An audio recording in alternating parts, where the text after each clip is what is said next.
জুলাই যোদ্ধা সংবর্ধনা অনুষ্ঠান 2025।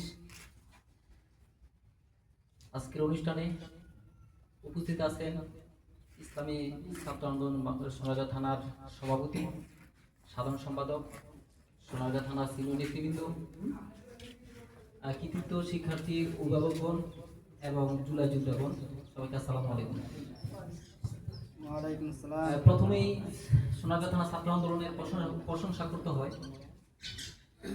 যে এখন দেখেন জুলাই যুদ্ধের সংবর্ধনা অনুষ্ঠান কিন্তু আমরা সোনারগাঁ থানায় তেমন দেখতে পাইনি, অথচ ছাত্র সংগঠন অনেক আছে, কিন্তু আমরা সোনারগাঁ থানার ভিতরে আমরা এই প্রথম সোনারগাঁ থানা ছাত্র আন্দোলনের মাধ্যমে এই অনুষ্ঠানটি দেখতে পেয়েছি। এই জন্য আমি আমার সংগঠন এবং আমার ব্যক্তিগত পক্ষ থেকে সোনারগাঁ থানা ছাত্র আন্দোলনকে ধন্যবাদ জানাচ্ছি। সেই সাথে যারা আজকে এই কৃতি সংবর্ধনা অনুষ্ঠান ও জুলাই যুদ্ধ অনুষ্ঠানে উপস্থিত হয়েছেন তাদেরকে শুভেচ্ছা ও ধন্যবাদ জানাচ্ছি। আমরা বিগত সময় জুলাই আন্দোলনে ইসলামী আন্দোলন এবং ইসলামী আন্দোলনের সহযোগী সংগঠন, ছাত্র আন্দোলন এবং অঙ্গ সংগঠনের যে ভূমিকা শুধু আমাদের প্রশংসা নয়, এটা পুরো বাংলাদেশের একটি প্রশংসনীয় একটি স্থান। তারা স্বৈরাচার পতনে যে আন্দোলনে ভূমিকা রেখেছে, এটা আমি মনে করি অন্যান্য বাংলাদেশের যে অন্যান্য রাজনৈতিক সংগঠন এর চেয়ে অনেক ঊর্ধ্বে তাদের ভূমিকা ছিল। তারা ব্রেকেট ভেঙেছে, তারপর এই জুলাইকে বিপ্লব ঘটানোর জন্য তারা তাদের নেতাকর্মী সর্বাত্মকভাবে তারা ভূমিকা পালন করেছে। সেই হিসেবে আমরা বলতে চাই যে ইসলামী আন্দোলনের যে ভূমিকা, যে দেশ বিনির্মাণের জন্য তাদের যে অনুপ্রেরণা, তাদের যে পথ চলা, এতে তাদেরকে সাধুবাদ জানানোর প্রশংসা করতে হয়।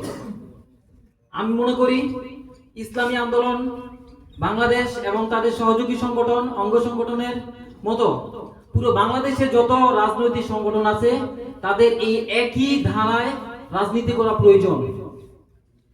কারণ অন্যান্য যেই সংগঠনগুলো আছে তারা চাঁদাবাজির সাথে লিপ্ত হয়েছে, দখলদারিত্ব, বিভিন্ন অপকর্মের সাথে লিপ্ত হয়েছে, কিন্তু এখন পর্যন্ত আমরা ইসলামী আন্দোলন এবং তাদের অঙ্গ সংগঠনের এমন কোনো ভূমিকা আমরা দেখতে পাইনি। একমাত্র স্বচ্ছ রাজনৈতিক দল হিসেবে যদি আমরা বলতে চাই তাহলে ইসলামী দলকে আমরা বলতে পারি। তাই আমরা বলতে চাই ইসলামী আন্দোলনের সাথে আমরা কাঁধে কাঁধ মিলিয়ে আমরা এই দেশকে নতুন ভাবে করতে চাই। বাংলাদেশ বিনির্মাণে তাদের যে ভূমিকা, এই ভূমিকার সাথে আমরা সহমত পোষণ করছি এবং তাদের সাথে আমরা বাংলাদেশকে গড়তে চাই নতুন ভাবে, বাংলাদেশ যেখানে ইসলাম কায়েম হবে, ইসলামিকতা হবে। বিগত সময় দেখেছি শাহবাগে যে ইসলাম বিরোধী কত ষড়যন্ত্র হয়েছে। আলহামদুলিল্লাহ এখন এই ইসলামী এই ষড়যন্ত্রকে আমরা উপেক্ষা করে নতুন বাংলাদেশের জন্য সর্বাত্মকভাবে চেষ্টা করছি। আমরা কিছুদিন আগে যে জুলাই সনদ, এই সনদের সময় আমরা দেখতে পেয়েছি ডক্টর ইউনূসের সাথে আমাদের শ্রদ্ধেয় চরমরা হুজুরকে।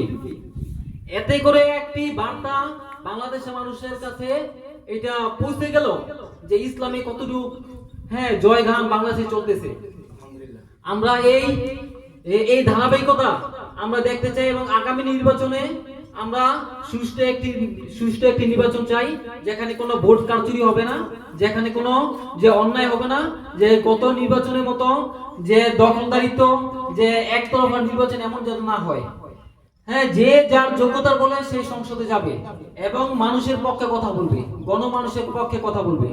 আমরা আগামী সুন্দর বাংলাদেশ বিনির্মাণে প্রত্যেকটি রাজনৈতিক দল এবং দলের কর্মীদের এবং সহানুভূতিশীল এমন কর্মকাণ্ড আমরা দেখতে চাই। আমরা সেই সাথে বলতে চাই আজকে যে এই সংবর্ধনা অনুষ্ঠান খুবই প্রশংসনীয়। এই অনুষ্ঠানে যারা আয়োজন করছেন, আয়োজনকারীকে ধন্যবাদ জানিয়ে আমি আমার সংক্ষিপ্ত বক্তব্য এখানে শেষ করছি। আসসালামু আলাইকুম।